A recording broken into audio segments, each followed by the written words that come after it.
Hi, welcome everyone. My name is Vicente Cruz. I am the Oakland Greens Event and Fundraising Coordinator. Thank you and welcome to our second annual fundraising event. This year we have Tracy Rosenberg. We'll be talking about Kpfa, the direction of our local station here, especially the local station board elections. We should be having certification here in a day or so.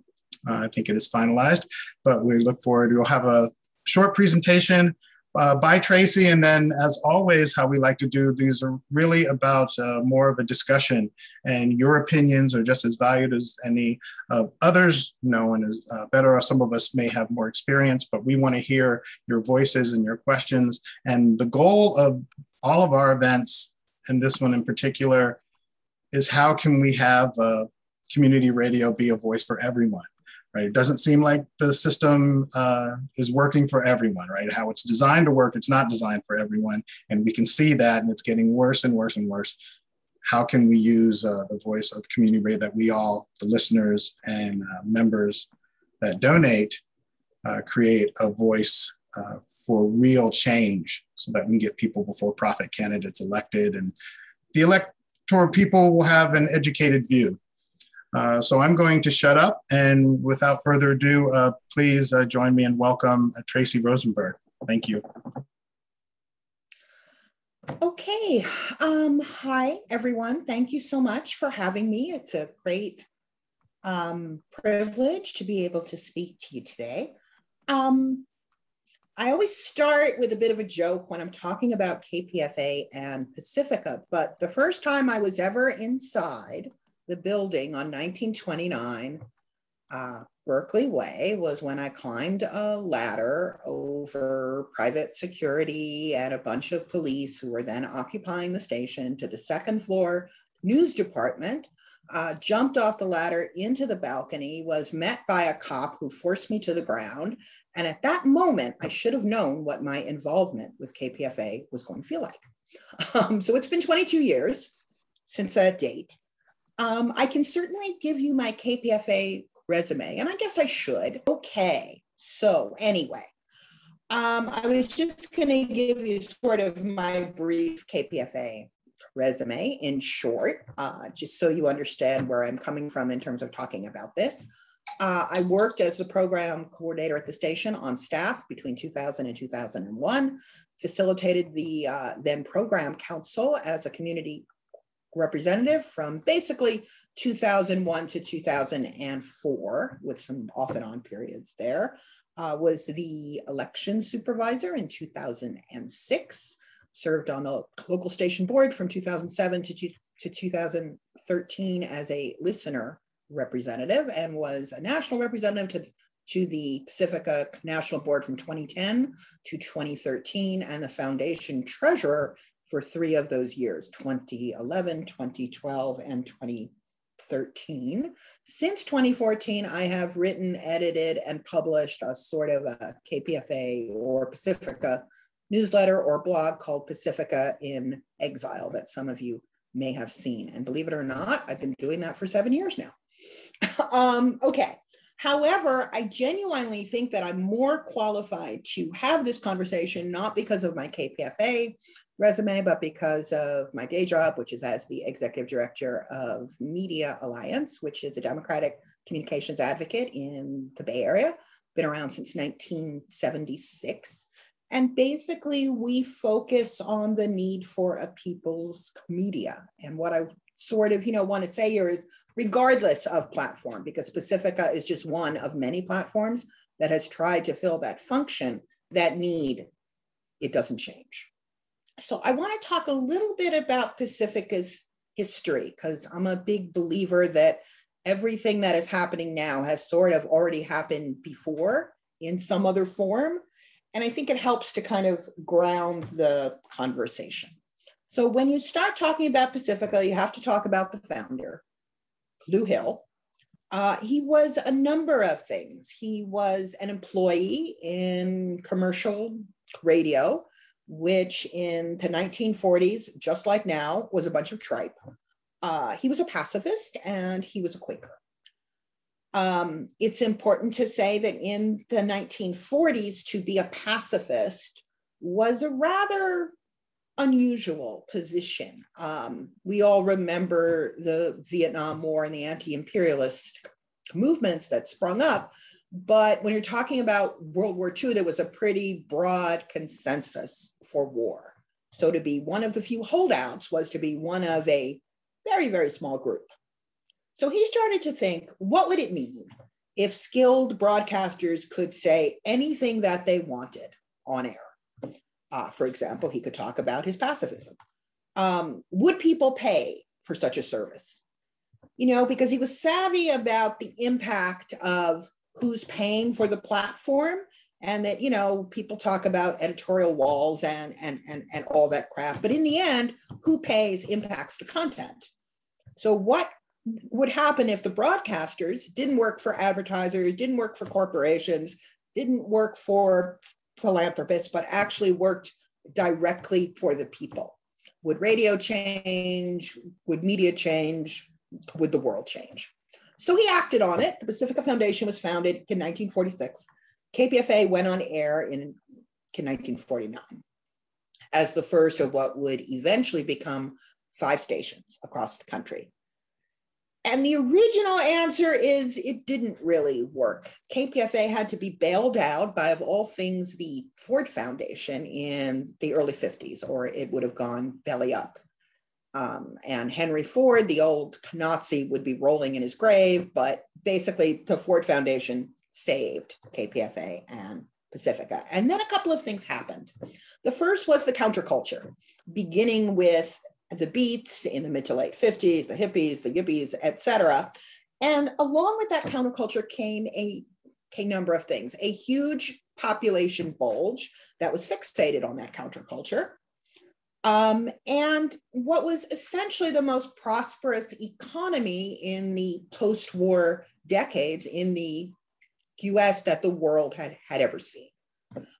So people had disposable income, and a huge population of folks was enormously interested in the counterculture, wanted to hear about it and wanted to talk about it. So Pacifica was basically able to ride the crest of the counterculture. And this started to fall apart when the counterculture started to fall apart in the late 70s and the early 80s. And there were 2 basic trends that started to kind of open up. And they're important to kind of talk about because basically they are still in play. One of the frustrating things about Pacifica is the things that were ripping it apart in the 1980s are largely ripping it apart today, 40 years later. So the first was sort of a push to implement what the counterculture really said and meant, to kind of lose the elitism and become sort of the voice of the unheard, not the voice of an academic, educated, liberal, bohemian, affluent group, but really the voice of the marginalized, the pushed down, the vulnerable, who, you know, aren't heard in any sort of commercial media for, you know, very specific economic reasons, because they don't have the money to donate and to support the platform. And that, of course, opened up the big question of, would this sort of academic, educated, boho, liberal, affluent audience pay to listen to the voices of the unheard, or did they mostly just want to listen to each other? And I think that we see that tension very much in the KPFA of today. The second trend was basically the creation of public radio. It's important to say that Lou Hill thought of the whole thing first, but like any good idea, then along came the Carnegie Commission, and basically public radio became a thing. And while it institutionalized a lot of Hill's ideas about radio in the public interest, it kind of articulated it in a couple of different ways. A, that it would essentially appeal in sort of a targeted, thought out way to middle class, educated, affluent, largely urban folks, and that it would be funded by underwriting, which is a way of saying advertising, but not really. So the public radio movement came along it came along with a goal to have a product that would appeal to underwriters, that would appeal to affluent middle-class communities with disposable income. And then Pacifica wanted the grant money that the feds had set up through the Corporation for Public Broadcasting. So they sort of became subject to what we would call the cleanup instincts of the CPB and the DC establishment, which didn't really want to hear about World War II pacifism or essentially the radical fringe of anything. So all of these tensions had been building, and it all blew up in 1999, largely, and it's important to say this, as an ideological struggle, not a financial one. It was basically helped along by a national board that sort of embraced the petty dictator stuff, and an email that went to the wrong place that talked about reprogramming stations and selling them. And so the second trend that I'm talking about, basically the healthy station faction, essentially lost that battle, but they never gave up and they're still there. So Pacifica adopted, after this struggle, an enormously open, enormously horizontal structure. And basically it was not an ideology. It was not something that sort of decided what the organization was going to be. It was essentially something that said, let's have a really horizontal, open structure with maximum participation. And we believe that if that happens, that grassroots ideologies would have the majority. And that, rather than basically taking those who had, lost that battle and crushing them and purging them from the organization, we would take a more progressive attitude and try to have a diversity of viewpoints and let the best ideas win. And that basically is the system that we've had for the past 22 years. So what has it led to? In the decade between 2000 and 2010, a number of things happened. One is that you had a sort of a struggle and a push me, pull you, with the idea of sort of, what kind of network are we? Are we basically a public radio network, an alternative to NPR? Or are we something completely different? Are we a grassroots radio experiment? And that push me, pull you, and that back and forth, because again, it's important to say the structure never answered that question. The structure just set up the fight. Really prevented Pacifica from doing two things. It prevented it from what I would call rebranding itself, but which a lot of us would basically call just figuring out what your mission statement really means and what you do and where you stand as an organization. And secondly, responding to all the technological changes that the internet had brought in. For most of Pacifica's history, it was really the only mass media where you could hear the counterculture, but that of course changed. And on the internet, everything is on demand. You can listen to anything that you want, whenever you want, wherever you want. So the reality of Pacifica being a hub was something that was not as clear. And of course, Pacifica could have, jumped in and, consolidated a lot of voices from other places and reestablished itself as a counterculture hub, but it didn't really do that. So you had a situation where Pacifica, rather than being the place, became one of many places. And then in 2010, largely because of those trends that I'm discussing, the financial stress started. And the last decade between 2010 and 2020 has been a scarcity battle with limited resources. And of course, the whole question of sort of where those resources go, right? So when you take a look at sort of the governance structure, and I'm going to talk about it briefly because you've all had to weigh in on the governance structure as of late. You'll probably have to again, and you have these LSB elections where basically people come to you and ask you to sort of make governance decisions about this network or to try to. So the good parts of the system that came in 2003 was the first year. So we're about 20 years into this experiment. openness, really anybody, literally anybody who wants to can participate. So there are really no barriers to entry besides wanting to do a little bit of sweat equity.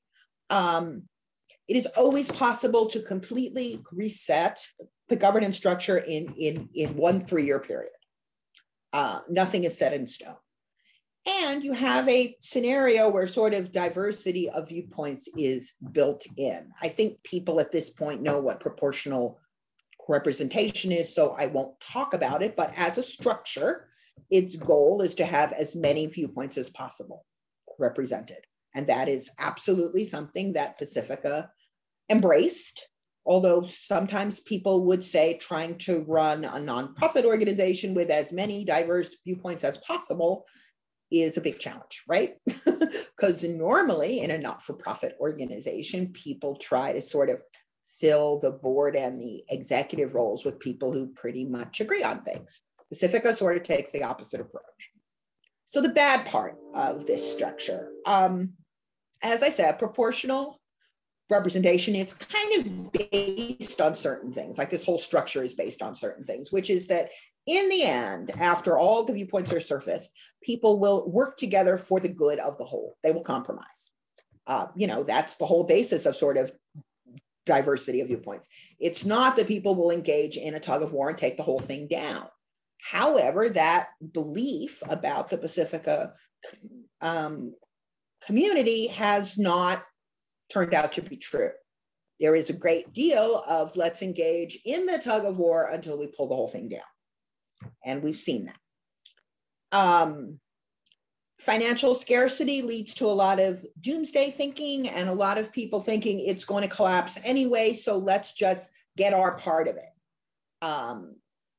When you have financial scarcity, people operate from fear, not their best thinking, usually, and they operate from turf and they try to protect themselves. And I think all of those dynamics get worse as financial scarcity increases.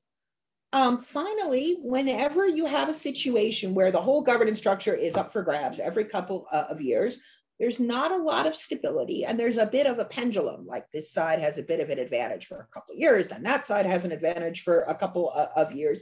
And so it can be difficult to make steady progress on goals because you get a little bit of 3 steps forward, 3 steps back. And a sense of, well, we don't really have to do this because the folks that are pushing it might not get reelected and then the whole thing will fall apart anyway. So let's not do this if we disagree with it, right? So those are kind of what the bad parts are. So where are we now?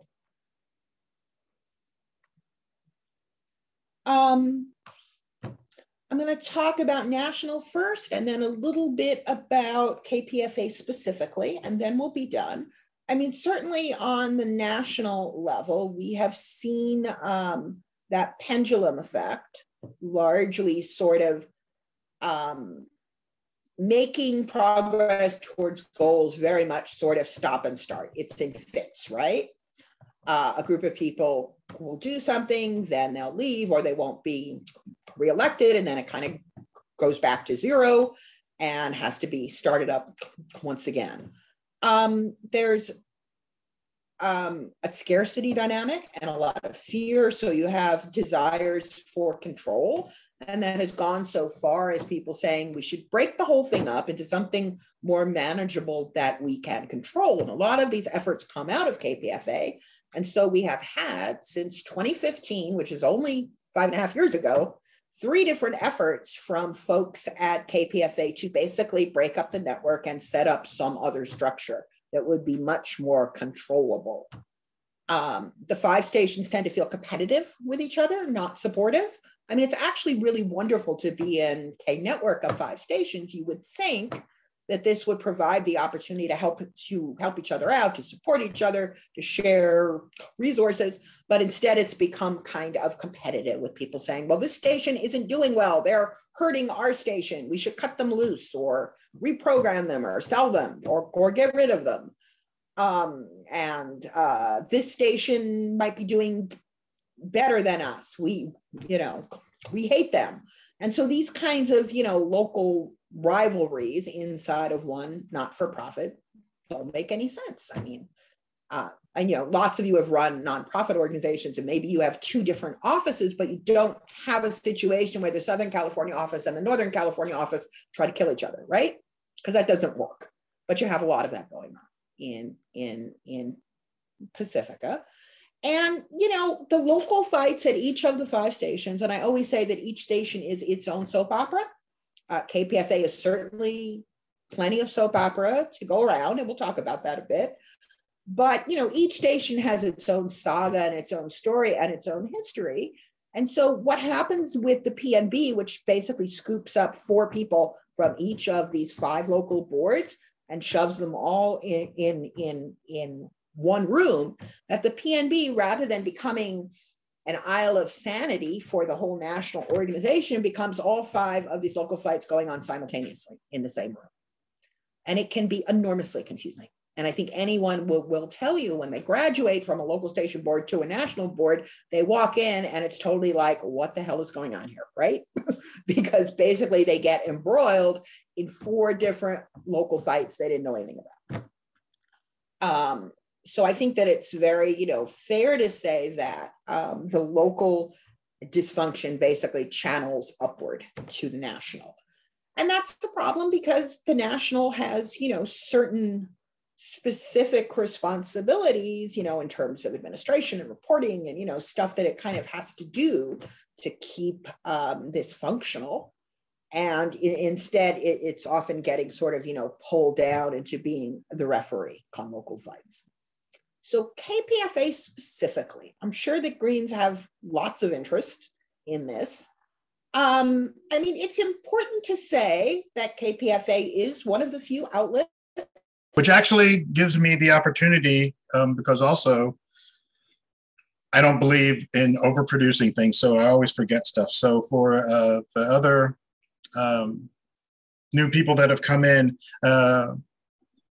if you do not want to have your voice or face on, because this is a recorded event, you don't have to. If you still want to submit questions, you can email oaklandgreenparty@gmail.com. I am monitoring that email and can ask the questions for you.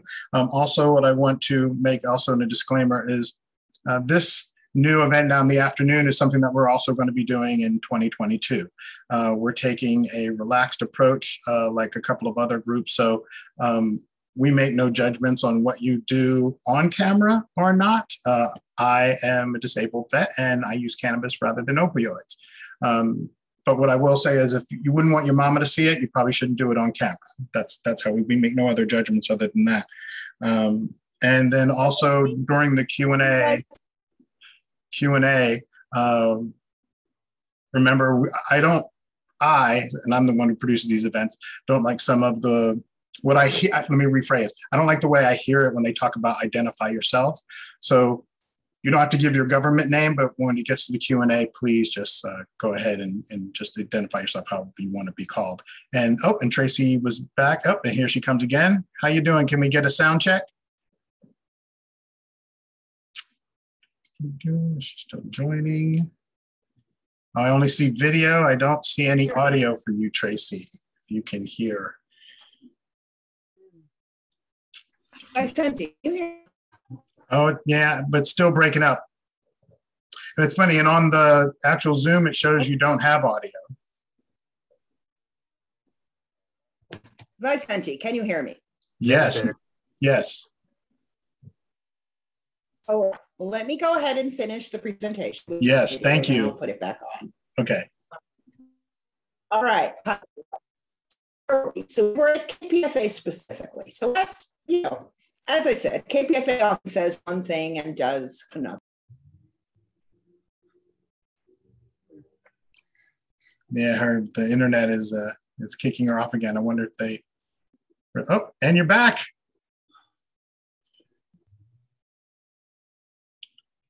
I guess I could also ask: is this a laptop or a actual tower computer? Yeah, we can't hear you, and you're logging on and off.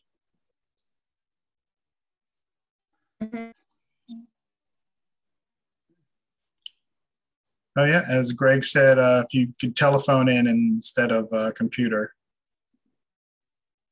Yeah, it doesn't. Unless I do gallery view. Can you hear me? Let's see. Can you hear me? Keep on going. No, yeah, booted again. Yeah, when she comes back, let's see if I can ask her to see if Tracy will call in instead. The last time I actually could hear her. Yeah. So Tracy, it's still logging you on and off. And like I said, over in my, as the host, in my view, it doesn't even say you have audio, only video at all. Either another device or if you actually have, if you're using Wi-Fi, if you plug your device directly into your router, that would probably could fix it as well. Or as Greg suggested, just calling in on the phone. And if you don't have that, I could quickly email you and I'll have my assistant manager, Justin, tell jokes while I'm doing that. And right now, Justin is just panicking. But we don't hear you, Tracy. But those would be my suggestions, definitely. I don't like Wi-Fi anyway, except it's on my phone. Yeah, it's logging her on and off. I got all the other no government names. If you want to drink and smoke on camera. Who's that? Greg? Thank you. Oh, it's Justin. Thank you very much. Look at that. Justin. You sure you've never done stage managing before? Done it a lot before. Oh, there you go. See, that's how it is. And let's see, and I see you back, Tracy, with video and audio. I mean, you are muted, but if you unmute yourself. We lost her. Can you hear me? I can hear you now. All right. Well, let me finish the presentation. Yes. I still have this problem. I don't know what's going on, but we will make the best of it. A couple of times I was here, but it seemed like I was muted. But anyway, hopefully we can get through the end. So Kpfa specifically, as I said, they often say one thing and do another.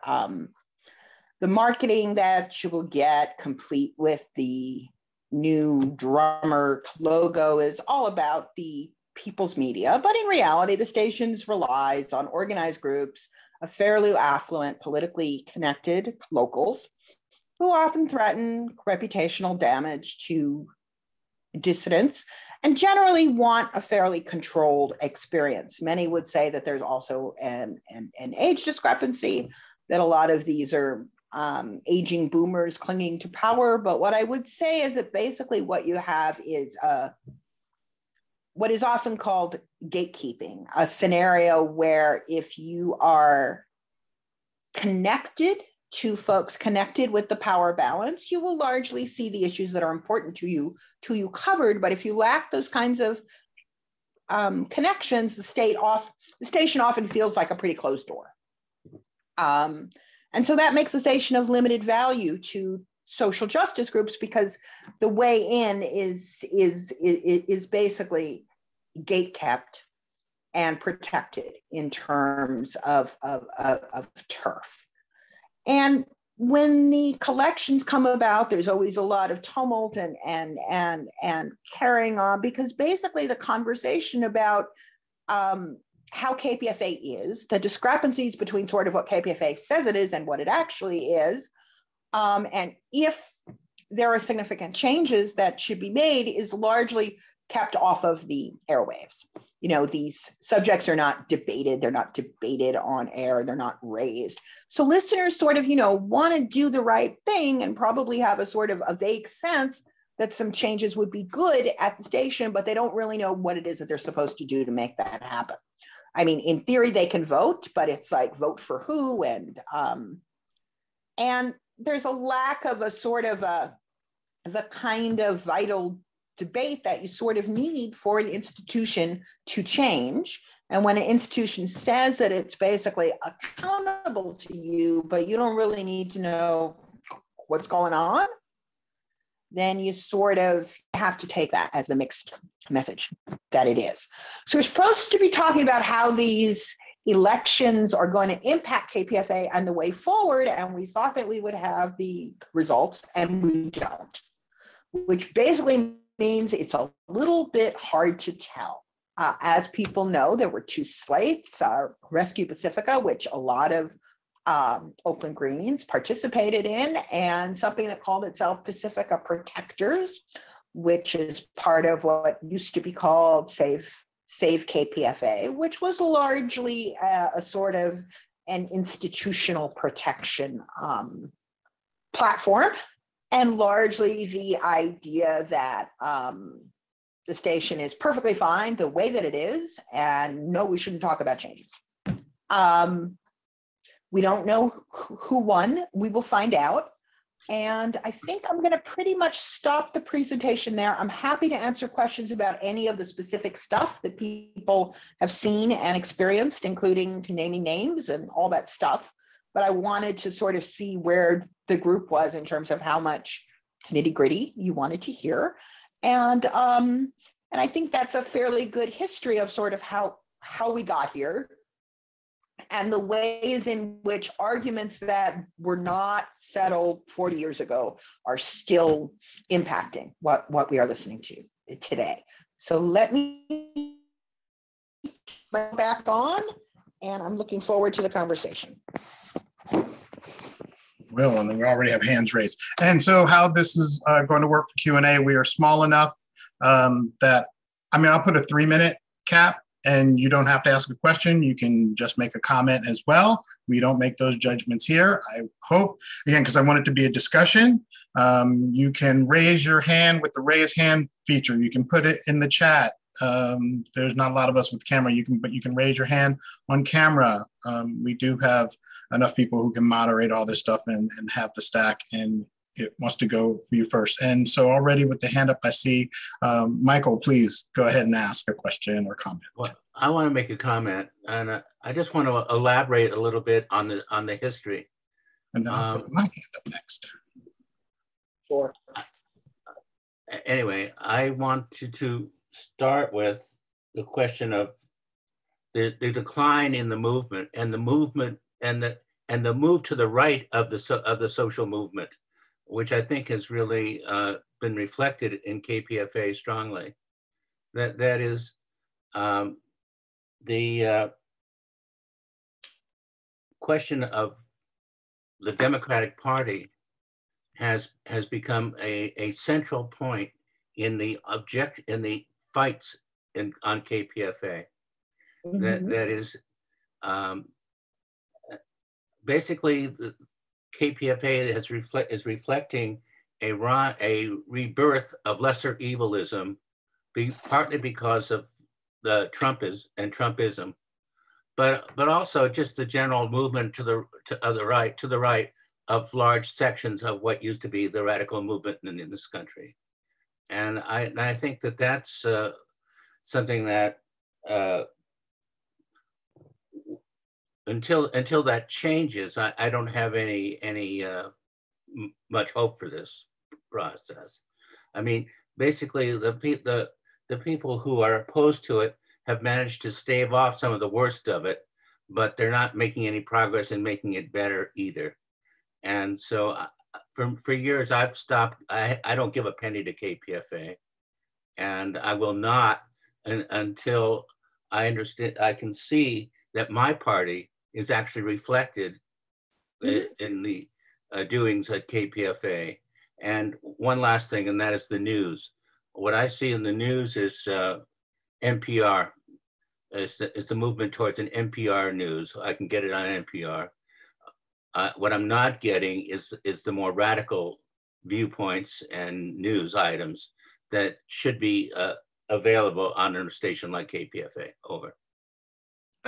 No disagreement there. What I tried to kind of point out is that this sort of push and tension, which is very much about Democratic Party versus grassroots organizing, has been around since the 80s, and Pacifica has never decided where it stands. And, 40 years of arguing has not gotten us to a good place.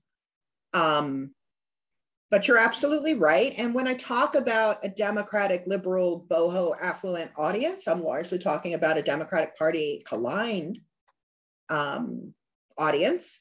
And if that's where the majority of the money is coming from, just like Lou Hill said, that's where the programming is largely going to be pointed towards. And that is absolutely the case. And I think the station understands that extremely well. The news department has been headed by the same folks for 40 plus years. I guess we're getting on 50 now. And it is essentially a wire service translation project with a liberal edge. In other words, what it mostly does is take the stories that come out on the wire that go to every newspaper and television outlet and fix them up a bit and broadcast them, can read them out loud. It is not in any sense a deconstruction of the prevailing news and prevailing news narratives. There are a couple of, small windows and folks that try, but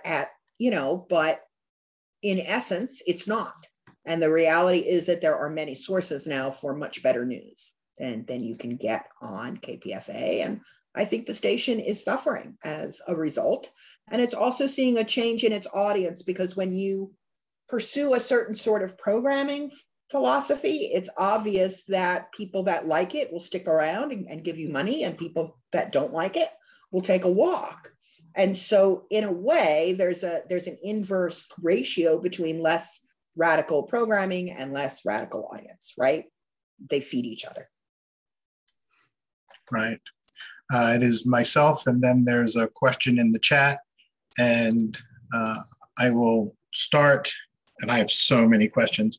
I will start by saying I feel that the Green Party is represented on the KPFA LSB. We're not represented when it comes to even nonpartisan elections on the station. And this is not for lack of trying. I mean, we've given up now, because after 8 years, but I've been in Oakland now so long, I forget back then, but just literally begging in some cases to that, you're having that candidate, why not this one on? So that's my own feelings. But so my question to you, actually, I'm just going to go down my list here. So Tracy, you think, so right now it is $25 to become a voting member Per year, yeah. Mm-hmm. Would you support or think it would be a good idea if you were to lower that to $5? Well, actually, the proposals that I've heard are to raise it, not to lower it within the Pacifica community, because of those financial scarcity reasons that I talked about. For a long time, and this does exist in the bylaws, there was a potential waiver of the fee for folks that were financially pressed. For a number of years, some of the stations, specifically the ones in Houston and the ones in New York, had a large prison audience. And of course, folks in prison can't pay $25 a year or $5 a year or anything. So there used to be a waiver program for those members of the audience, but it became a kind of a political football, so it isn't really used nowadays. I think, what do I think? I'm sensitive to the financial scarcity. After all, I was the treasurer for 3 years and I had to balance those numbers, and they didn't always balance. But I do think that you certainly don't want to make it more exclusive than it already is. And to be clear, with COVID-19, there's a lot of financial stress out there. We've got a stalled economy, and people don't always have the discretionary income that they had in the 1950s, 1960s, and 1970s, right? Rent and housing now is 50, 60, 70% of people's income. And the rest of the media has essentially followed in Pacifica's footsteps. Now it's all trying to be listener sponsored, right? So your local newspaper wants your money, and your hyper-local news site wants your money. ProPublica wants your money. Huffington Post wants your money. The Intercept wants your money. It's endless. And nobody can afford to keep all of these outlets alive. So they're picking and choosing. And Pacifica doesn't always find itself the winner in that kind of contest. So I think you might benefit in terms of, making that waiver program more vital. But I think it's important to understand that in a financially stressed organization, they are looking for money. So the audience that can give them money has a lot of clout here. And sometimes ideology versus money, ideology doesn't always win. So a part of sort of, the Pacifica puzzle is locating folks with radical politics and an income who are willing to try to, push the station in the direction that it needs to go. And there definitely are some possibilities out there, but I think a lot of the world of radical politics has kind of given up on Pacifica. And I'm not sure they should, because the reality is you don't have any other mass media that you can potentially utilize. But Pacifica is there. And if you think about the number of people that these radio stations can reach, not that they do reach, but that they can reach across the country, it's massive. So there's definitely an opportunity here. And the question is whether it can be capitalized on. Okay, so we have a question from the chat, and then Justin, assistant stage manager Justin will be on stack next. So the question from the chat is, if the local station board election results in a 50-50 split on the LSB, what do you think will happen if it ends up being 50-50? Interesting. Well, the LSB has probably been, for the preponderance of the past decade, dominated by the protectors, Save Kpfa folks. And that has basically led to the station sort of icing in some of these neoliberal tendencies that we've been talking about, right? If that changes to a 50-50 split, or even a potential majority that change, then potentially a whole bunch of things open up. The LSB itself is not, the entity that sort of programs the station, and it shouldn't be, but it can certainly put a lot of frameworks in place that can kind of change how these decisions are being made. The last time that there was a non-Save Kpfa majority on the LSB, I was part of it. Back in 2010, we saw some significant changes, including what was on in the morning. And I paid for that. But that said, it was for a couple of years a very different kind of station. And I also want to say that didn't cause a financial collapse, despite what people thought. The financial collapse happened before it, but it did cause a significant loss of turf inside the station. And that was something that was deemed not to be acceptable. And I think it also alienated a chunk of the audience, because the reality is when you make programming changes that are significant, that change the taste and flavor of the station, the audience that was committed to that programming kind of gets upset, right? And that has happened all of the way through the process. But at a certain point, you have to make a decision, and you have to sort of pick an audience to serve, and it can't be everyone, because everyone doesn't want the same things. And the station has had trouble making that kind of choice. And that's really what a board is supposed to do. A board is supposed to sort of say, this is the organization that we are. These are the people that we try to serve. These are our goals. This is how we're going to execute on those goals. And we understand that means that we will serve some populations and other populations, maybe not so much. And we will do certain things, but not other things. And that kind of focused decision-making really hasn't existed at Kpfa, or if it has, it's been entirely neoliberal in nature. So we could look at a change of that consensus. But that said, that would probably result in the short term, at least, more turbulence and more, quotation marks, fighting.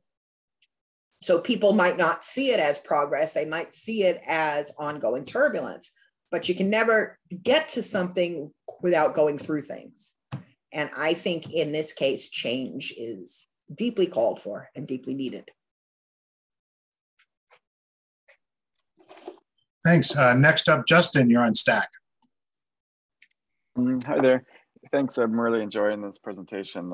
I really like thinking about the history of the station. And my question is kind of a little bit more bigger picture. I mean, I'm a member of Kpfa and I participate in the elections. And so I'm kind of up on the issues surrounding the politics, at least on that level. But a lot of the minutia that goes on, inside, I wouldn't be aware of. But yeah. And so let's see. My question is, lately it seems like in every electoral opportunity, the New Day Pacifica group is putting forth a change to the bylaws or something or other, and it feels like it's always more or less the same concept coming at me, that it's essentially a reduction of, or a centralizing of, decision-making power. And unfortunately, I don't remember if there are other proposals to change things sort of, in some other way that's not doing that, but it's still beneficial. And I like how you were thinking about how the station has come to be, and the organizing structure is changing over the years. So what are some ideas for changing things that haven't been proposed recently that wouldn't consolidate power and would keep a number of voices? Right. Some examples might be, within a station, you could have a collective staff structure, where there's not necessarily one person in charge. It's not so much a hierarchy. So staff collective model. I know that's been done at some other stations, WRT, Community Radio in Madison. I used to serve on the board, and they have that model, and it worked really well during that time, and I assume it still is. Or something more like on a national scale where, what if the 5 Pacifica stations were disaffiliated, maybe not entirely, but in some limited way? What would happen to that? I feel like the recent attacks coming on the democratic structure would have to change their approach, or it would even be maybe so interested if they knew that they couldn't have, all 5. It would have to be station by station. So I'm just,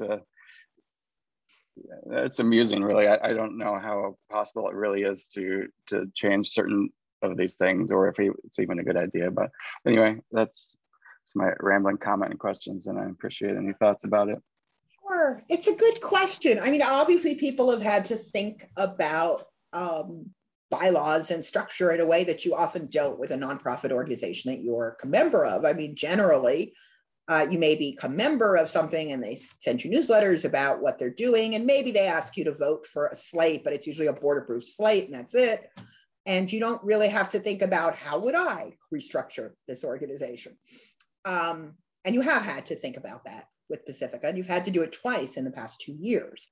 Neither of those referendums passed. They were both what I would call wolves in sheep's clothing that correctly identified some problems, offered some solutions to those problems, and then sort of added on a command and control framework that was fundamentally anti-democratic, and that was kind of in the background, right? It was basically, there are all these problems. Yes, we should fix them. And by the way, you should put this handful of people in charge. Which is essentially not the answer. We've been through self-appointed boards in Pacifica. And the reality is, when you put a handful of people in charge of something that, believe it or not, despite all the financial scarcity, is worth over $100 million in assets, then stuff happens, because that's a lot of money to be able to control and a lot of assets. And that's not what you want with a people's organization. That said, I already talked about sort of some negatives of these bylaws, and they are real. We always like to think that, a horizontal organization would fertilize the best ideas and they would rise to the top, and then everybody would join together in consensus. And Pacifica, at least, that hasn't happened. And many of you I know participated in things like Occupy that also tried a horizontal structure. And you certainly would have experienced, A, it doesn't always work, and B, there are certain controls that have to be put into place to keep it from devolving into chaos, and largely to keep it from being infiltrated by folks who do not have its best interests at heart. And we should always understand that even as neoliberal as Pacifica is, it is of interest to the FBI, it is of interest to the CIA, and all that infiltration, COINTELPRO stuff exists. So you have people whose intentions are not good.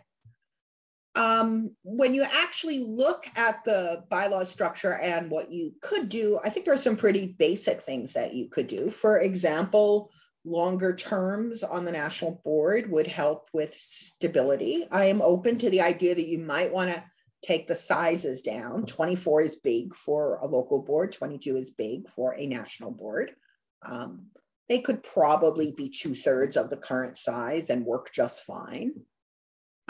You certainly probably want the elections to be a more orderly process than they currently are. I mean, if the point of the collections is to determine the direction of the organization and the local stations, then you have to surface all of the issues and have conversations about them where people don't understand who and what they're voting for. And that has been a problem since the beginning. Because, you know, you get that booklet, now it's online, but you used to get that booklet and it would have 25 people and they'd all write 500 words about how great they are and how they want KPFA to thrive. And you'd have to pick 9 of them and rank them. And it was like, huh, what? You didn't really understand the stakes for what you were voting for. Maybe you knew a couple of them, that's how you made your choices, right? So that system needs to be improved significantly. So I think there are changes that you can make. You just need to sort of free yourself from the command and control kind of goal that is essentially saying, let's fix the structure and let's make sure that these people are in charge. With the first bylaws referendum, it was these people are in charge for a good long time. With the second one, it was for the first 3 years. But in kind of all of those cases, that's basically trying to stack the outcome in advance, and that's not how democracy works. It's just not. So there are ideas out there, as you can probably guess. The bylaws referendum process is long and thorny, takes a lot of energy.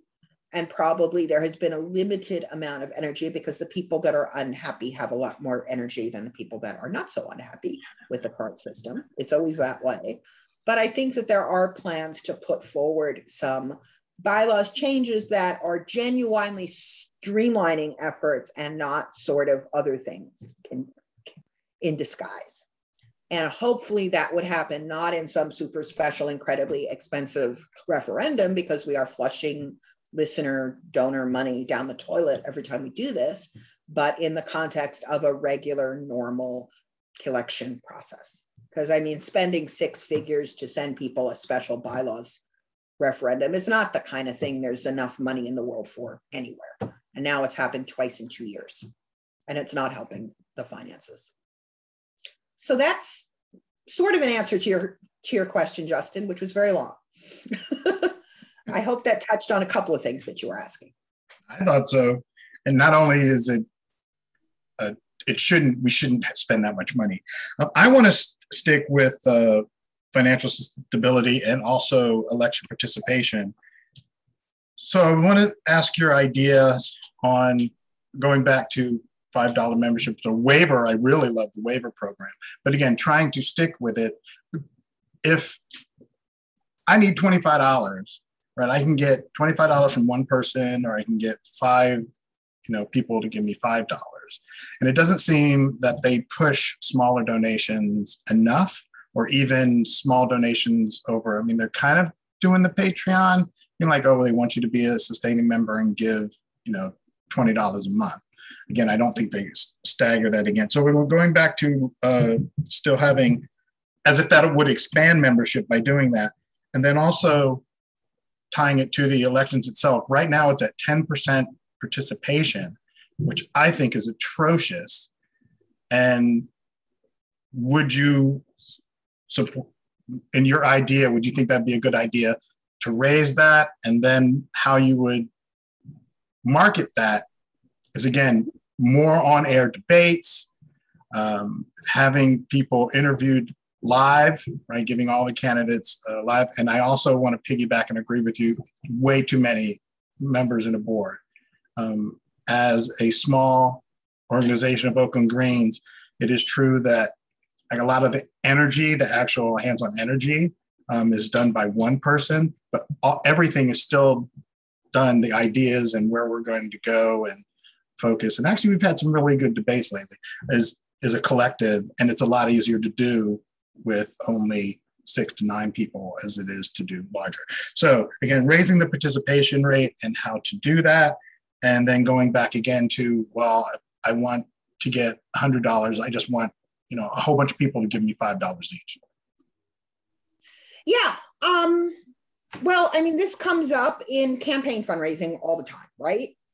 Do you really want a bunch of small dollar donations, or do you just want to get a couple of people with a whole bunch of money to bankroll the whole thing? It's a lot easier to get 3 rich people to bankroll it than it is to get hundreds or thousands of people to give you small donations.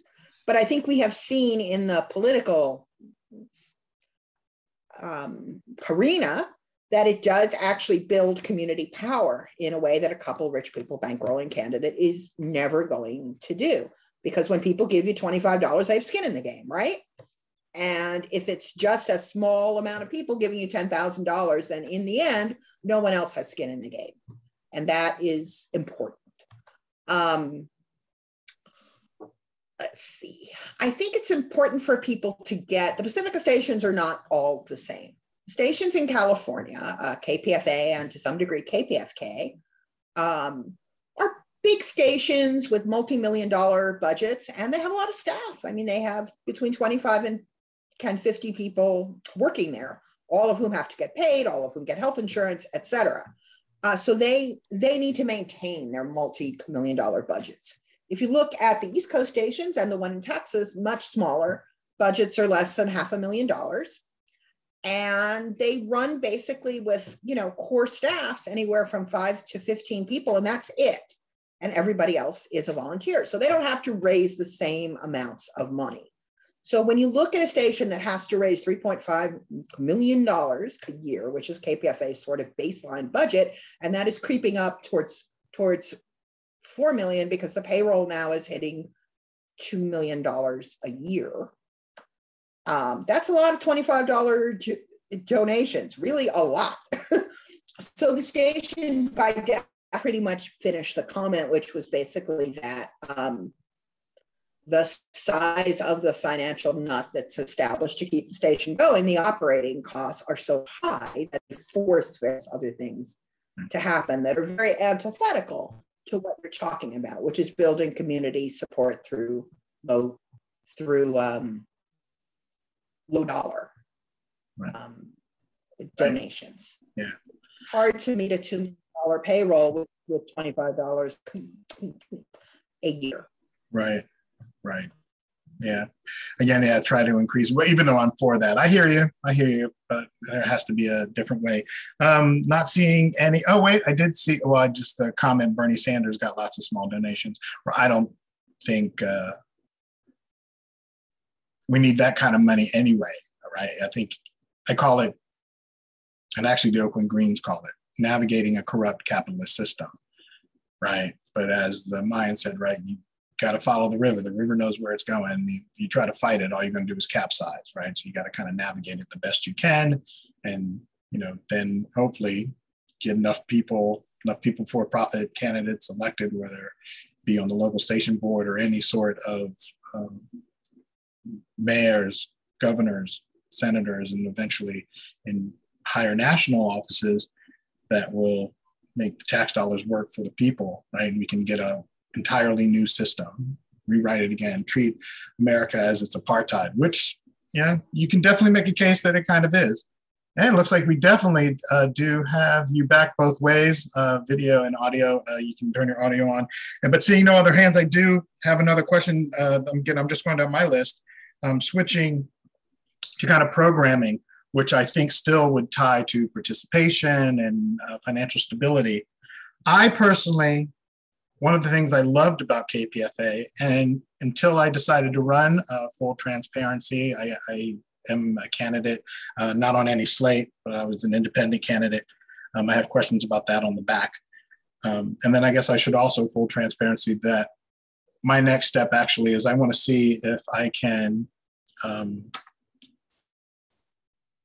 get in, hold on, sorry, Tracy's coming back, see if I can join the election.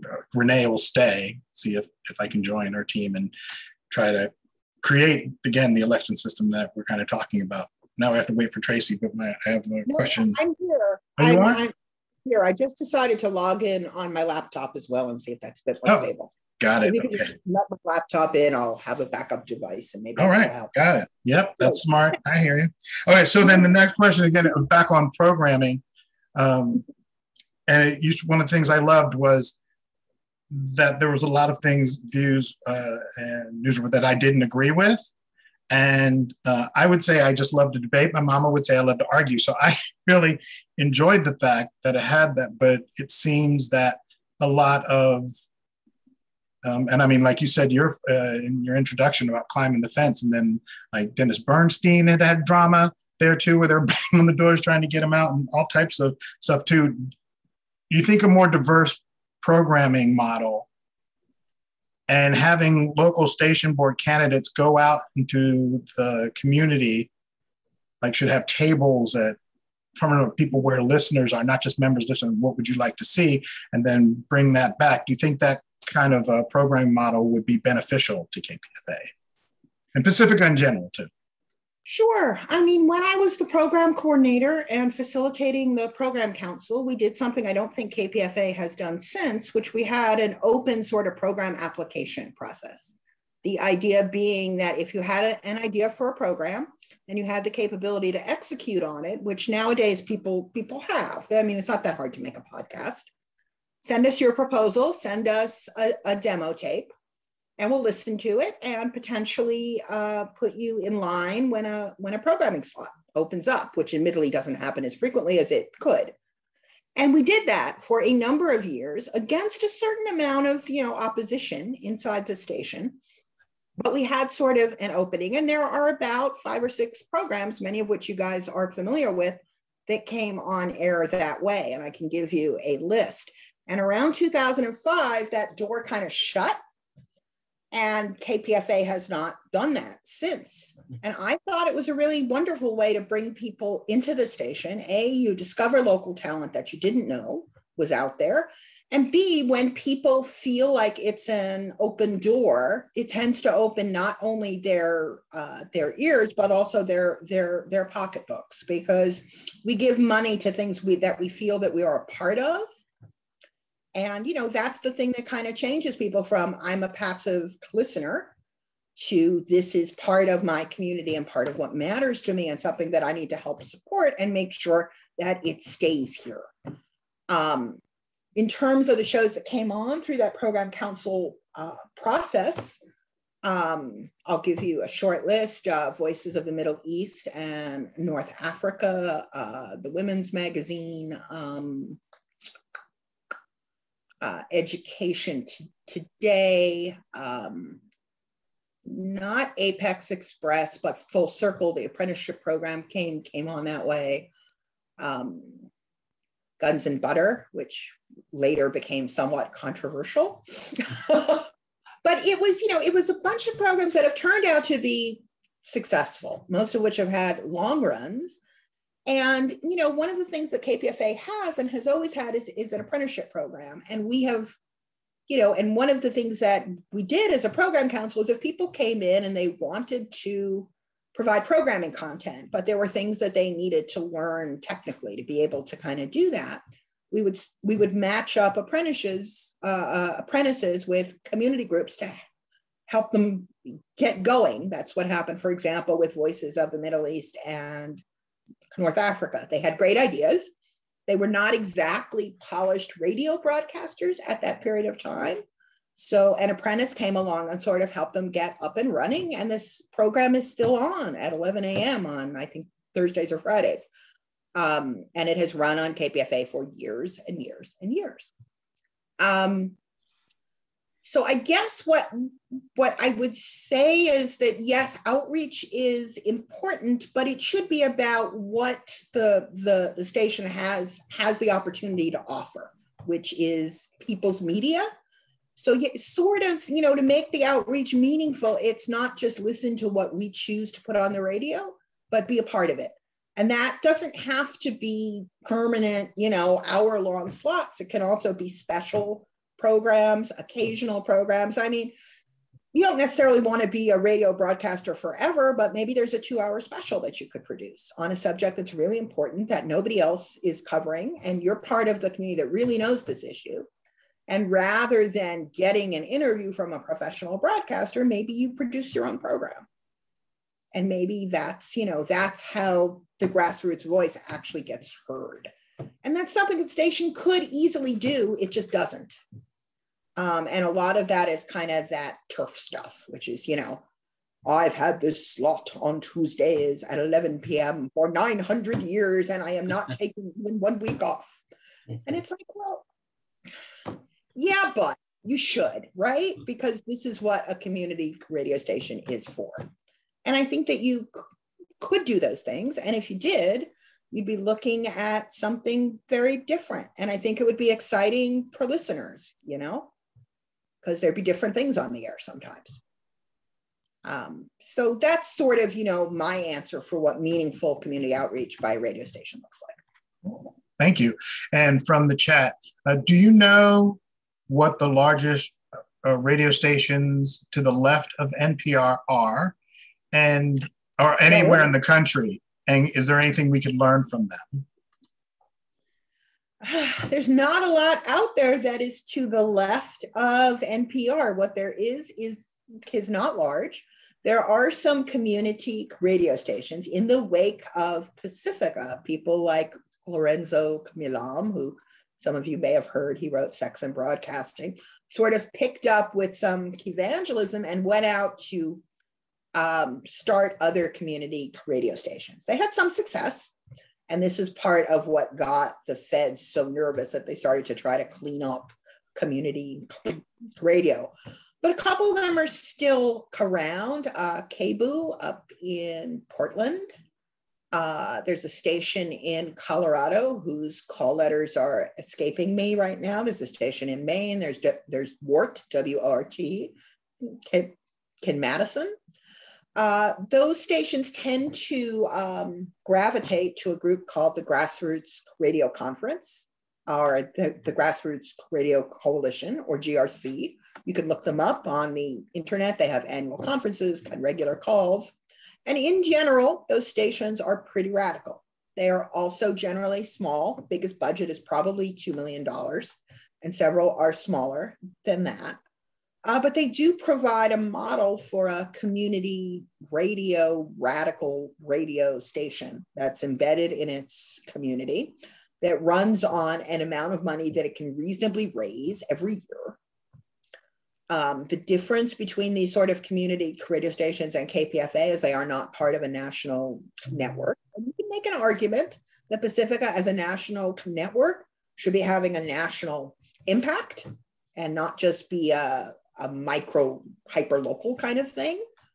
But that said, that they certainly provide a model for servicing a community in a radical grassroots kind of way. That said, there are not that many of them left. Thank you. I want to go back to money in elections.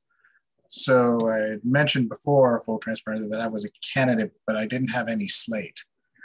So both, excuse me again, both slates, spend money. It looked like the protectors had way more money than anyone else, but both of them sent out mailers to people. But I don't know about any of the other independent candidates, but I didn't have any money. I had no access to any of the members' email list to actually campaign to them. Do you think that it's a good model, which could be stopping more radicals even from, I mean, we've already heard from one member of our cast and audience saying that they've stopped giving money because it's not radical enough. You think we're losing money by having the same model as the corrupt system of, oh, well, if you need to pay to play. So if you have money as candidate, you can get your word out. If you don't, no one knows who you are. Do you think taking money out of it is a good idea? All true. Years ago, I was an advocate for the fact that I thought that we should ban slates altogether. What I got told is that the Supreme Court basically said, money is free speech. We can't do that. People are allowed to spend whatever they want to spend on their own campaigns. And this is the part where you say, well, the Supreme Court and justice are not always the same thing. And this is a private nonprofit organization. And I'm not so sure that we are, that we're a public entity in quite that way. That said, the argument was lost long ago. Here at KPFA, it was the Save KPFA folks who sent out the first slate card. I know that because I was the collection supervisor when they did it. And, it blew things wide open. And so now it's kind of like an arms race, and the candidates get together in slates for power. There's generally A slate and B slate, and you have to pick one, more or less. And all of the money that is raised is basically money that doesn't go into the radio station. It's money that, is diverted from the radio station. And it primarily goes for paper and emails and postcards that people are not always, from what I can see, all that thrilled to get. And all of this is happening sort of outside because we're not using the radio station itself to raise up the election and to sort of, let people get to know the candidates. I mean, we have a way to get this information out to the listeners, but because we're not using it, we've set up this kind of satellite system. And the satellite system requires money. It makes running for the board arduous. It diverts funds from the station that it could otherwise expect to receive from people. And it is really like a barrier to entry because, Vicente, you were brave enough to run as an independent candidate, but most people don't because they figure that they can't get elected. So they're sort of forced to ally with this slate or the other slate. Most people just don't do it as independent candidates. It creates, I think, a discomfort with running for the LSB that probably shouldn't be out there. It's a workaround to the fundamental problem of it's an election for the board of the radio station about the radio station, and the radio station tries not to talk about it. Yeah. That's a weird structure. And once you set that up, you're going to have these weird end arounds in response to it. Yeah, of course. I would like to go back to programming. Right now, it seems that the programming is not as diverse as it should be, and it seems like it was before. The one time that there was an on-air live call-in forum at the end, and I can't remember if it made it on air. I know it made it to the website for sure, and I edited. I did the editing on that. A caller who was under 30 said that one of the reasons why he doesn't come to KPFA, they're self-identified, he didn't come to KPFA because the programming wasn't diverse.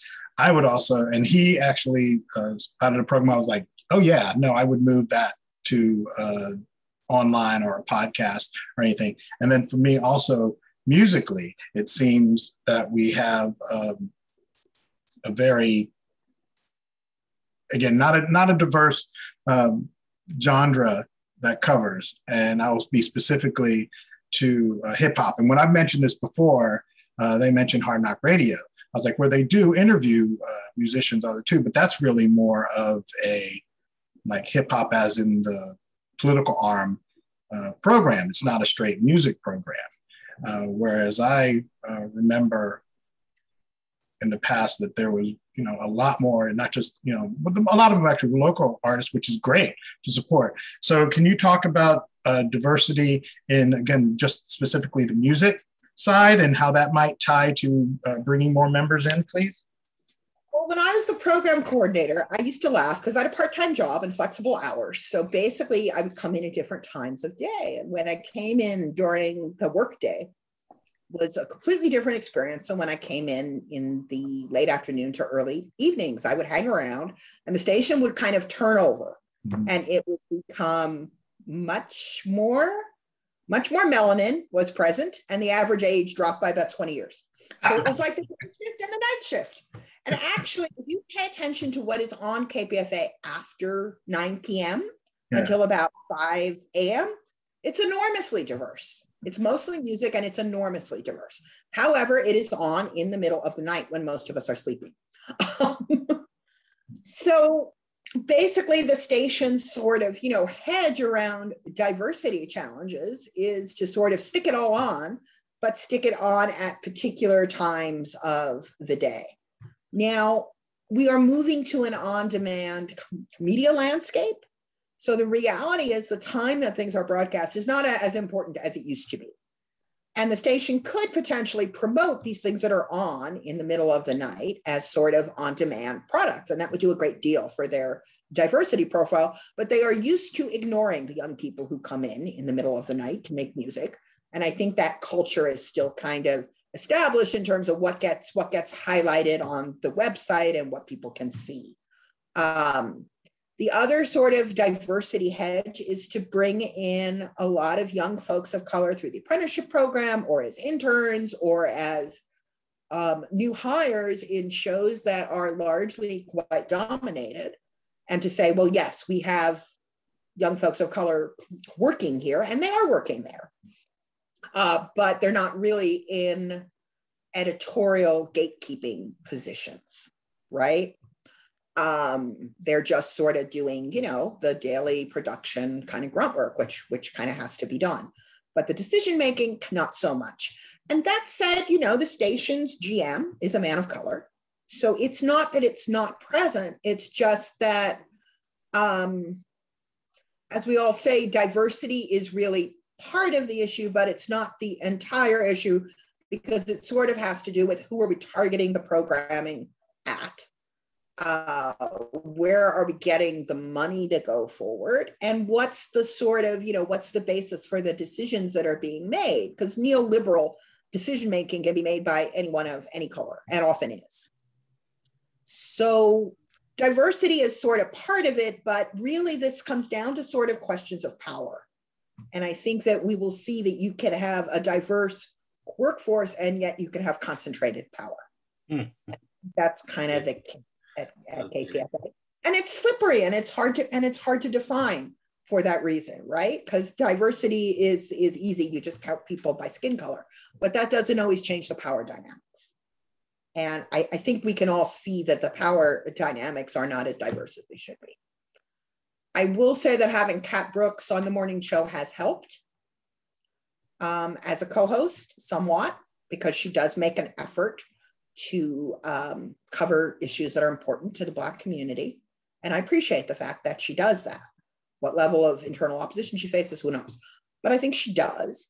On the other hand, it's never about figureheads. It's about the whole structure. And I think that we all see that the whole structure continues to be somewhat gatekept. Thank you. Yeah, they could be a little more open again on having equal voice. But I guess I should have also said, I would love to see it more message hip hop. When I say that specifically, like Dead Prez, KRS-One, and there's a couple, but I would like to see more. And I see two. The first question from the chat: are there some other Pacifica stations that are more diverse in their programming or in promoting on-demand shows already? There are stations that are more diverse in their programming. I would point to the two East Coast stations. I know you hear that WBAI is a disaster, and yes, they've got some financial challenges, not all of which are their own fault, but they do have the most radical programming in the network, no doubt about it, and the most diverse, and people might want to kind of check that out. Also, WPFW is historically a station embedded in the Black community in Washington. And by every stretch of the imagination, it is both diverse, and I mean that both in terms of the programming itself and in terms of the power dynamics at the station. It's not a white-dominated station. So the answer to that is yes, but they are both smaller stations considerably. And as we've talked about in the competition between the stations, KPFA is constantly throwing around the fact that they have more money to sort of say that they're right and the other stations are wrong, which of course is a completely vapid kind of argument to make. We have more money, so we're right. I mean, it's nonsense. The second part of the question was, I'm sorry, I kind of lost. Do they have more on-demand programming shows as well? Have they tried that model? Yeah, basically all of the stations are terrible about that. I mean, they have programming archives, and as you know, you have that at KPFA. You can always go back and pull out a program, but you have to sort of know what you're looking for. So in terms of, you know, browsing things that you might want to listen to, it's kind of useless because you have to know the date and time they broadcasted. You have to go back to a certain day and all the list of programs that aired on that day and pick it out, and no one's going to do that. And I think in the case of all of the stations, basically they have an archive, but they haven't come up with a way to meaningfully present on-demand programming in a way that would draw people in. You have to basically already be a fan, and you have to know exactly what you're looking for. And as people have pointed out for a long time, often in an hour or 2 hour long show, especially from public affairs, there's a number of different interviews that go on, for example, and those aren't indexed in any meaningful way. So if, for example, you're a random person looking for information on a particular subject or an interview with a particular person, you can't find it in Pacifica's archives because it's not indexed, the search word, for that particular entity. So the value of the programming archive to bring people in is not what it should be. Thank you. And I have then another question from the chat. How do you feel the overall balance of music and talk programming? Would there be benefit in having more music and or engagement in local music scenes? Is the ratio likely to change in the future one way or the other? And I would add also, is there possibly a benefit to having more straight call-in shows, just where people can come in and comment? Good. Those are good questions. In terms of the ratio of music to public affairs, and we should also, you know, mention the arts, which used to have a strong presence on the Pacifica stations, and now it's almost nothing. But when I came in as the program coordinator, I was told that that ratio at KPFA had been worked out by some endless negotiation process between programmers, not with the audience, and that it was essentially frozen and could not be changed.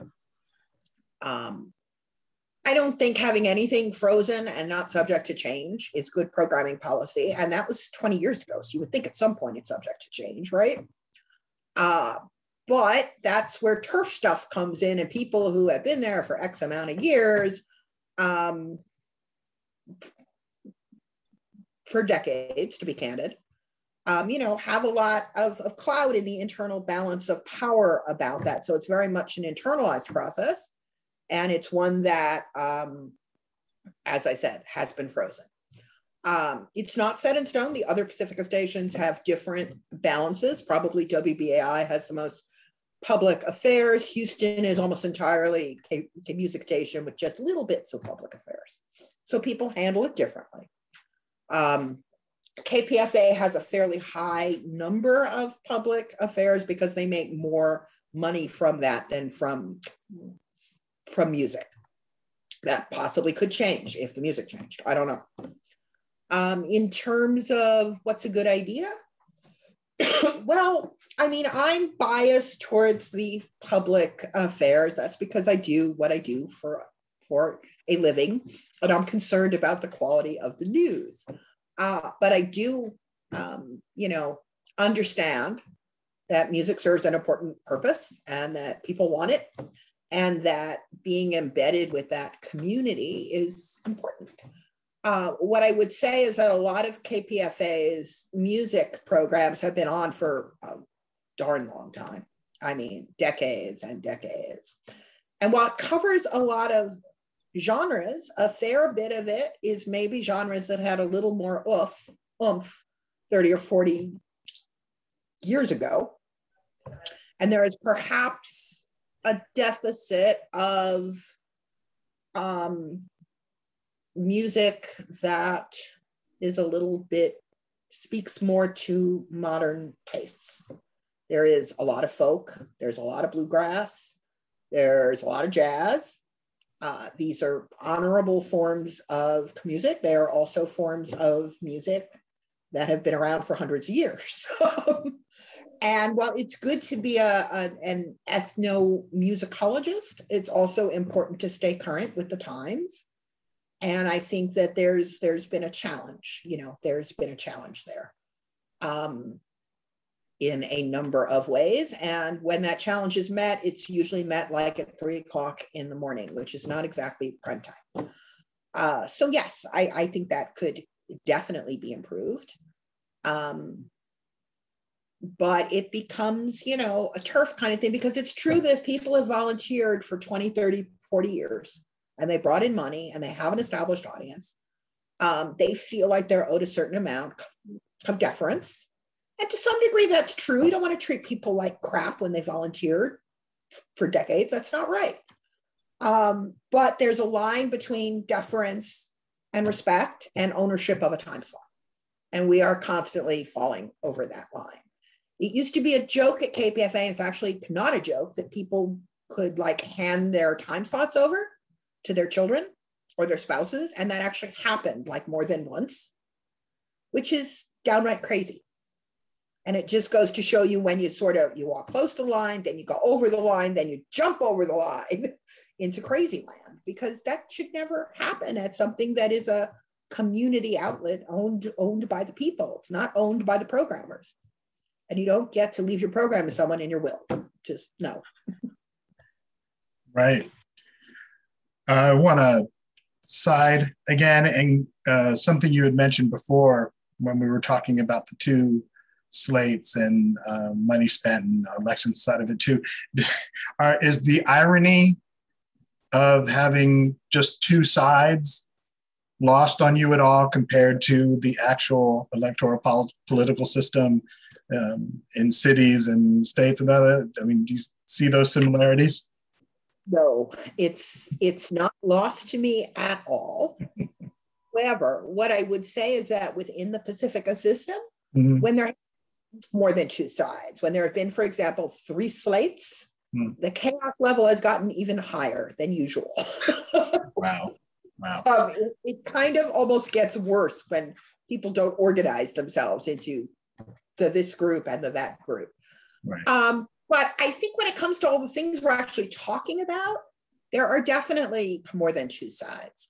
At KPFA, there's a particular polarization to the argument, because the Save KPFA Protectors people have been active in literally setting up new organizations to collect KPFA after Pacifica breaks up, which is a pretty dramatic thing. And they've done it 3 times since 2015. The KPFA Foundation, the Big Tent Foundation, or whatever that was, and now this Pacifica safety net effort.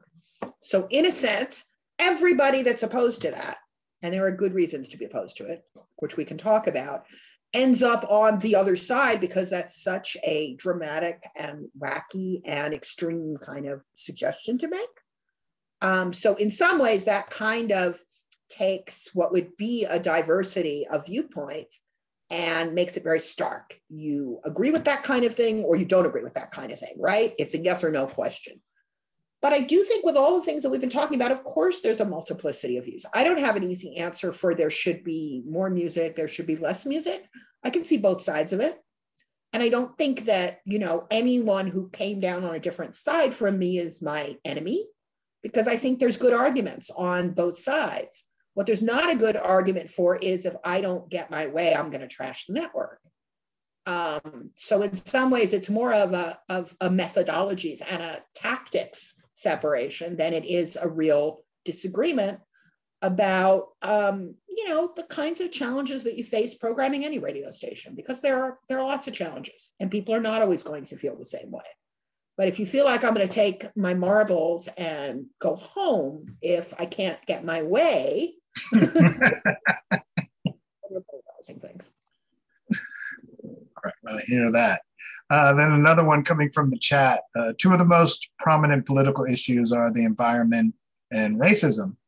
Youth are critically important in both of these, such as the vast majority of those who participated in the George Floyd protest, as well as environmental groups like the Sunrise Movement and Fridays for Future. I'd also say I don't know more. Is there a way to integrate that with programming to get more youth involved? Sure. I mean, I already spoke about the idea that you can reach out to organizations and offer them some time to do a special about something that's important that's going on. And I think that should be happening on a regular basis. And the idea that organizations can't do this is crazy. They absolutely can. They put out podcasts all the time. It's not that different. And in fact, some of those podcasts could be played on the radio. I mean, in and of itself. The technology is such that there's no sort of, huge barrier to entry to doing that. The only barrier to entry is programmers that don't want to give up their time ever. And that's something that we have to work on, right? I think that, KPFA tried to respond to Black Lives Matter by adding Kat Brooks as the co-host of the morning show. And she's definitely brought those issues into prime time, and that is good. But to some degree, it's a figurehead kind of thing, in the sense that it's one person and what that person wants to highlight. And I think she's doing a pretty good job, but I would like to see it be a little more in multiples. There are any number of groups that are working on ending and abolishing racism. There are any number of groups that are working on climate change. And rather than picking one and saying, you cover this subject, it would be good if we were a little more open to the multiplicity and the broadness of the left and reached out to lots of groups. And, if they do a crappy job, so what? So you gave them an hour and you don't give them an hour. Again, it's not the end of the world. If you look at KPFA's old program schedule way back when, in the 60s and the 70s, when it was supporting the counterculture, it was, panopticon of stuff. It wasn't like the same things every week. There were new programs on constantly. There were specials. Some things went on for 3 hours. Some things were on for 20 minutes. And that sort of provided a way you would send out a folio to the listeners and look at this neat stuff we have coming on this month. Mark your calendars. And you don't even have to mark your calendars now because things can be on demand. But this month we are featuring this, that, and the other thing. We have a playwright. He's going to come read his play out loud. He doesn't have a program, but he's going to do this one time. And this is an opportunity that you have. And we're doing it, Wednesday, March 12th. And, on March 28th, there's a writer in town. Rather than having them as a guest on a show, we're going to do a staged reading. And so these kinds of things, which were direct to the community, really made it a different thing every month. There were interesting things, and you had to read to see what was going on and what you could listen to. And even though the Corporation for Public Broadcasting said, no, you can't do radio that way, I think it was exciting and interesting. I've looked at those folios and those old schedules, and they look pretty enticing to me. And I think we might want to move a little bit more in that direction. And I think it would greatly enhance community involvement, and it would greatly enhance the interest of the broadcast schedule. I mean, for example, I love Against the Grain. It's a good program, but it's been on for a long time. And many of the programs are the same, like really the same. And I just feel like at this point, there is very little that I can hear from that program that I haven't heard before. So let's shake it up every once in a while. You know, every 4 weeks, let's not put it on. Let's put on something else in that time slot. That's new and different. You know, this is sort of what we have to do, both to keep interest up and to, you know, provide a bit of what they used to call the patchwork quilt. I think it would help. I would piggyback with that. Someone piggybacked inside as well, bringing those groups in. I would also throw my Vertical Fate out there with you as well, and not just Against the Grain, but Visionary Activist Show, actually Middle East and North Africa as well. There's several that, like you said, like even if it was once every other month, you're like, hey, you know, we're going to throw something special in there too. And I missed the plays on Sunday night. There was, you know, Play the Thing. I'm sure you could do it here. And then I would also add Cat Brooks and Brian have great chemistry. Again, and I'm in the business. They do have great chemistry. Again, throwing my full, just being vulnerable out there. They do promote ATPT quite a bit. It's a great organization, but there is kind of a conflict of interest since, you know, Kat is, you know, one of the founding members, if not the, you know, not the, but one of the founding members of that group, and has been in it too. And there are tons of other groups out there that, again, like I say, could be integrated into to having specials and shows. And like I say, it could be theater, it could be music. Oh gosh, all types of stuff would be awesome to have. I would like to sort of come at the next question, if there's not a lot coming from the audience, but to talk about, I only have a few more left, the two slates and about the infighting, about how much, and I think at least what I heard something you say, Tracy, too, is that it doesn't matter how good the position could be. Rescue Pacifica could come with great, you know, the candidates, because some of their slate were already members, could come with such a great idea, but then the other side, the protectors, would not support it just because they don't like them. There is so much ego within, and they're spies. I also mentioned about having to, once I started to run, going to a lot of the meetings too, and who is that? Identify yourself, and all that. What just really, really freaks me out.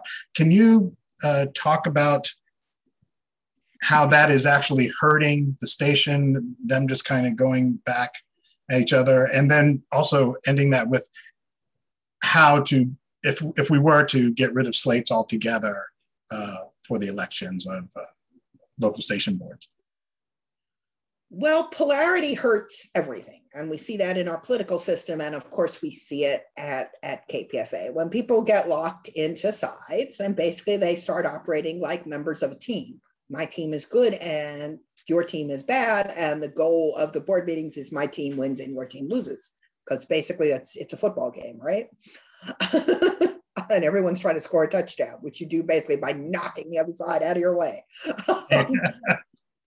Nothing good is going to come of that. But more importantly, issues that require nuance. We talked a bit like more music, less music, and that have good arguments on both sides get totally squashed by that kind of dialogue because they're nuanced issues. There's no one right answer. You have to balance things and come up with an appropriate solution. And you can't do that when you're playing touch football. The fact that the collections. Yeah, but if you got rid of slates without the ability for the candidates to make their positions, you know, known over the air, then you end up with sort of nothing, right? So there's an original sin here, which is the stations hiding the elections from the listeners who have to vote in. And you have to sort of get back to the root of that original sin, or you're not really going to be able to kind of solve the team slates, you know, polarity kind of problem. I mean, you know, what you want is nuanced conversation, and you want people to agree that whatever the outcome is of that conversation, that there will be consensus on it going forward. You can't really run anything or operate anything without that that kind of structure, and it is largely missing on the KPFA local station board. It has been for a very long time. Right. I have two more is all I have. Is I wanted to, again, kind of tie open equal elections with fundraising, because it kind of, there was a fund drive during the actual voting process. And like I've mentioned, I think the 10% is like atrocious. I'm like, where the hell are we? And let's strive to be better. What would your thoughts be on using the campaign again? So when it would open, because every candidate could be live on air, I wanted to see actual debates. I tried to organize one, and the protectors like just would not even entertain like the idea. And I was saying, no, it'd be a debate like with judges, and there'd be an actual winner. And I wanted both sides plus all the independent candidates. So I guess technically there would have been two slates and a bunch of guys and girls that are just, you know, just there, a bunch of people or however they identify. But so having it on air live and then using that also as a fundraising apparatus to try and get more people involved. Yeah, I mean, people have been proposing those kinds of things for a long time. They've never gotten any traction. The fact that only 10 to 15% vote is definitely a problem. It's fair to say, though, that in nonprofit elections everywhere, that's pretty much what the numbers are. Years ago, KQED actually had people vote to end the election so they would never have to vote again, and people did by a somewhat overwhelming margin. They basically eradicated their own voting rights in the organization. And as we've seen, KQED, while they have a lot of money, is not particularly well embedded in the community and never really has been, right? But that's the direction that they went. I mean, ideally, you would want to have voting rates well over 50%, preferably 75%, but we're a long ways away from that. Visibility would help, but it's extremely difficult. And unfortunately, the election system is basically relies on the goodwill of station staff and station management in terms of membership lists and, you know, technical things like that you have to have. And if those things get sort of, you know, passively, aggressively not done, then you have an election on the verge of failure. So it has become more of a negotiation. And the negotiation has been, don't make us put things on air and we'll be cooperative. Make us put things on air and we won't be. And that is, you know, not ideal. And I think it's contributed largely to the kind of slate polarity that we're talking about, because the candidates have had to take things into their own hands. And what they've done sort of makes sense in the short term for what their goals are, trying to get elected. But in the long term, it's making everything worse. Because really what we should have is independent candidates. That's how it should be. Right. But well, it just doesn't make any sense.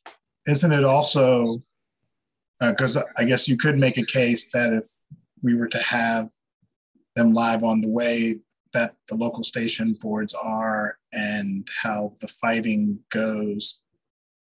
I mean, and then one of the local station board, like someone actually told someone, like screamed at them to shut up, like it fathoms me. I think if we were on there, we might even turn more people off than on in that aspect. So there's also coming from the chat. Oh, actually, I can answer this one. So there is, Justin, there is the Pacifica, all of the videos and forums are online. They just didn't seem to be promoted a lot on air until the end. And it didn't seem also as if it was all that enthusiastic. I also suspected, though, and maybe this is something else to talk about, and I do see another one come from the chat, is that I kind of defended Renee a lot more, because I don't think she has a team. When I talk about like, oh, I'd like to join Renee's team and assist, I don't think it's a team. Like it'd be a team if it was Renee and I, right? It would be two people. I think that is there. So it just wasn't promoted a lot. at all. But they're still all online. And on our shameless plug, Oakland Green Party YouTube channel, I have it didn't go up on the national, but I have after the forum that I was part of, one of the online forums, the off-air, and the two slates, the candidates that were from two states, I've never seen them more civil to each other. And someone actually even joked that, oh boy, if local station boards were this civil, they would get a lot more done. But those are on, yep. That is actually up on our YouTube channel. Well, and has been. There's definitely something to being watched. People behave better when they're being watched. Right. No doubt about it, right? Right. I mean, the person who yelled at a public commenter to shut up is a person that has a temper problem. I mean, that much is clear. Just can't tolerate disagreement. Yeah. Right. But again, if there were anybody watching, if there were more people watching it, that behavior would be harder to get away with. I mean, there's no doubt about it. But I think what it kind of, comes down to is, again, the best way to reach the listeners of a radio station is on the radio station. I mean, no doubt about it. That's the only thing that ties them together. They listen to the radio station, right? And if you were able, and I think cutting down the size of the board would help here because, 24 seats, you're doing 12 each year, you have 20 odd candidates. That's a lot of people and a lot of programming time. So smaller boards would definitely make that a little more manageable from a logistical point of view. But because I've, over the years, because it's been so many years, I have been on KPFA talking about internal stuff occasionally with programmers that want to have that conversation. And it's clear to me that there's a hunger out there. People want to talk about the station and what's happening and what they'd like to see and what's going on. There's no doubt about it. People call in, they respond, and they want to talk. Often they want to talk at great length. They go on and on about what they like and what they don't like. So there's definitely interest, but you have to come up with a way to do it that is engaging, and you have to come up and you have to sort of, deal with all of the turf issues that basically say, well, if my program's not on air every single week, then I'm going to lose my slot. So I must fight. I must fight ever being preempted, which is generally the programmer's point of view. And the reason that they feel that way is justified because the process for getting programs on and off the air has never been formalized. The communication is generally terrible and people are legitimately paranoid. And they feel like if they're not there every week, their time slot will disappear, and they've got to hold on to it. They've got to hold on to it so tight that the veins in their hands pop up. And that's what people are doing. And this is, not healthy.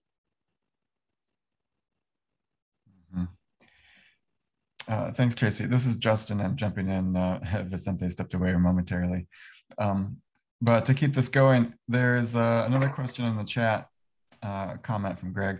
Perhaps we should try to find out how other nonprofits deal with their elections. For example, the Sierra Club or other nonprofits that have elections don't immediately come to mind, but there must be others. And I mean, of course, of other community radio stations who probably have their own ways of doing it. Yeah, I mean, there are some examples out there. People, I'm sure, heard about the big mess on the Sierra Club a couple of years ago. There was some kind of alternative slate. There was a lot of tumult and everything else. That said, the interloper slate was defeated. But yeah, there are definitely examples out there.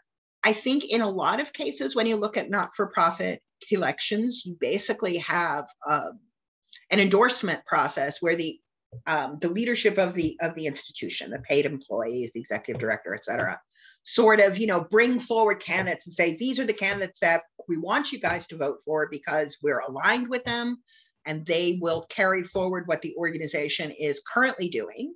And the members basically go with that. So, and there isn't a lot of competition. There isn't a lot of multiple candidates can multiple slates. In my experience, that's how nonprofit board elections, when they have them, usually go. And if you were to allow the staff and the ED and so on and all these folks to make endorsements in kind of an organized way rather than the unorganized way, they would likely support the status quo. They normally do when they make their endorsements, which might or might not be good. Pacifica tries to make it hard for those folks to slant the elections for better or for worse. So I think some of the models that are out there are kind of not that helpful. But I think what you're looking at here is you have different visions for how the organization should go forward. And the only way to sort of reconcile those different visions is to kind of talk it out. And the more that Pacifica avoids doing that, and KPFA avoids doing that, the more things fester and the more polarized things get. So we're not really helping the situation by kind of shoving this all underground and making it all internal, dirty politics that we don't want to trouble the listeners with, which is kind of what the philosophy is. It's a turnoff, blah, blah, blah, blah. But what that means is that when decisions are made, the listeners are not particularly involved. The voters are not particularly involved. So when they're voting on, they're not sure what most of the time. And the big overarching questions, which in the end have to be sort of driven by the members, because they're going to have to support what comes out of it. The big questions, that go way back to the 1980s and have never been solved, just sit there and fester and fester and fester. And they get more painful and more painful as the years go by. So we are now into some 40-year arguments that we haven't settled yet. And nobody should argue about anything for 40 years. It's a really bad idea.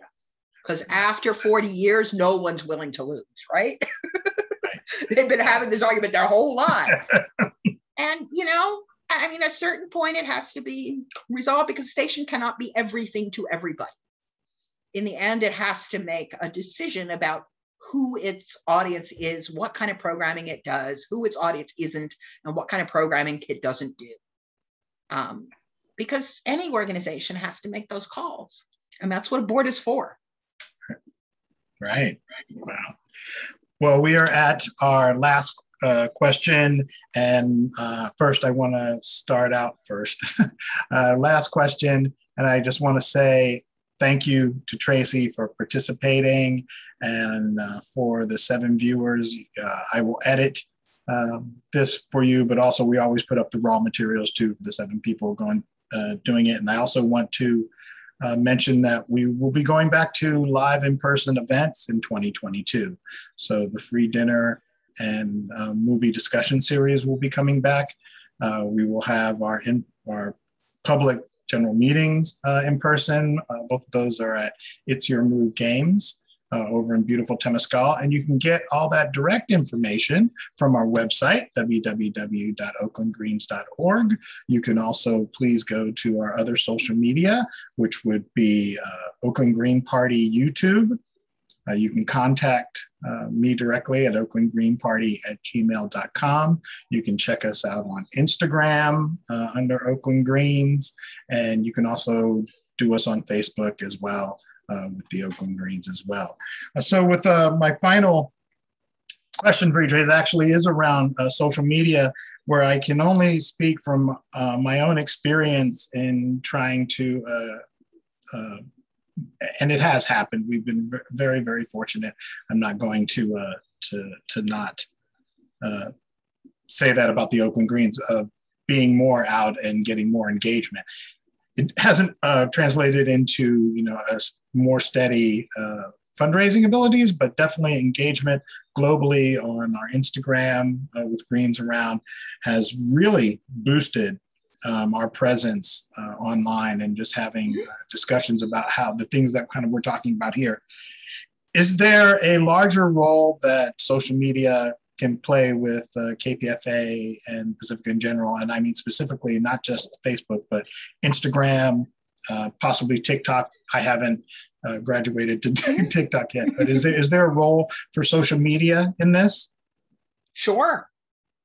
Social media is one of the best ways to get message out there, and audio is extremely well suited to social media, right? You definitely, you have a product that can easily be posted and sampled on social media.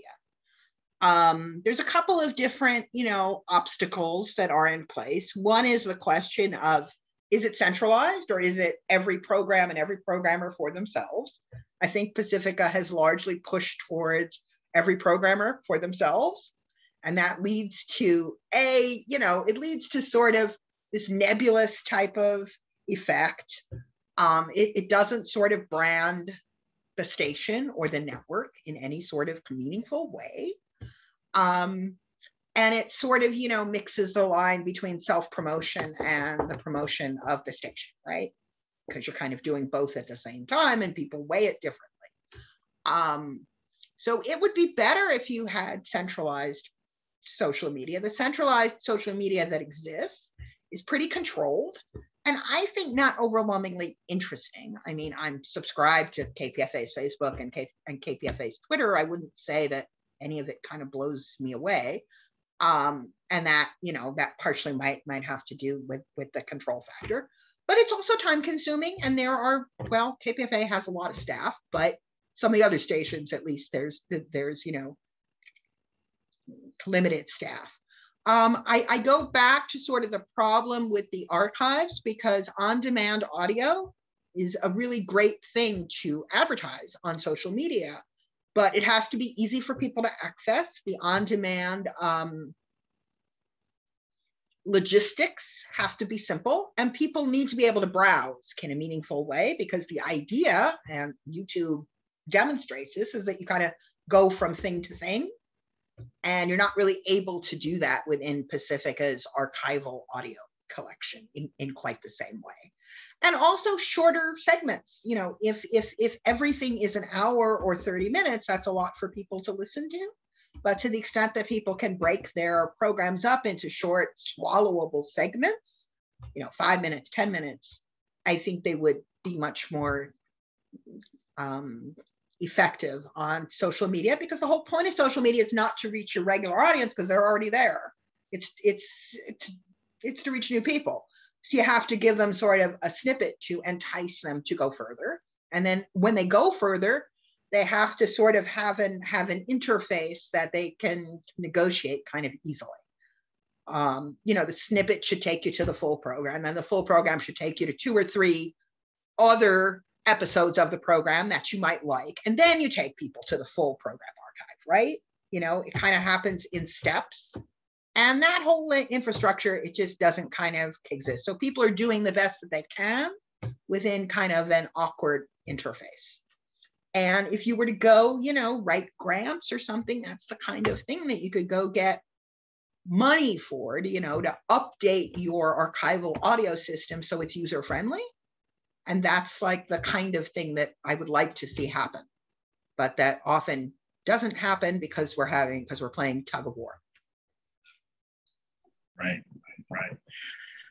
Well, thank you. That brings us to the end. And I want to mention we're going to do this again tomorrow, 6:30 p.m., not this particular show, but we have our final event, virtual event of 2021, and keeping up with the rights of women. We're doing a discussion on Sesta Fosta and how sex workers are coping, and is it really stopping sex trafficking, or is it just hurting consensual adults who organize in the sex industry, and also what it does to free speech.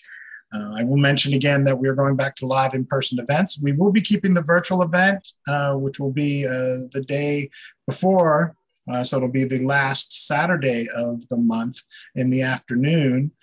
We will be doing them, and it'll be more of a party atmosphere. Bring your own booze, bring your own intoxicants, and just again having the discussions of different topics. I will endeavor to have that again for our 7 watchers on YouTube. Endeavor to have that up for tomorrow's pre-show, most diverse music and social media.